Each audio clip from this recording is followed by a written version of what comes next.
The UN Population Fund (UNFPA) on Wednesday called for 59 million US dollars to urgently protect the health and safety of women and girls in Yemen, where one woman dies every 2 hours giving birth. More than 48,000 women could die from complications of pregnancy and childbirth in Yemen due to severe funding shortages and the possible of closure of reproductive health facilities amidst rising risk posed by COVID-19, said the UNFPA in press release.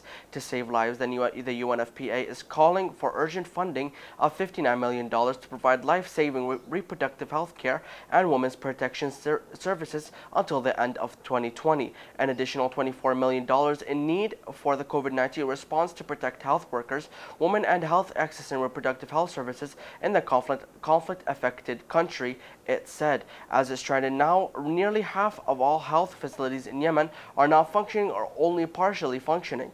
Only 20% of health facilities provide maternal and child health services due to staff shortages, lack of supplies, inability to meet operational costs, or damage due to conflict.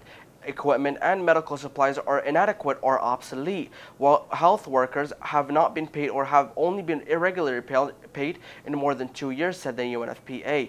If the COVID-19 pandemic is prolonged, the number of women unable to access family planning, facing unintended pregnancies, gender-based violence, and other harmful practices could skyrocket by millions of cases in the month ahead, it warned. A severe funding shortage will force the UNFPA to halt the provision of life-saving reproductive health services in 140 facilities in Yemen. If these facilities close, an estimated 320,000 pregnant women will be cut off from reproductive health services, and more than 48,000 women could die from emergency obstetric complications, it said.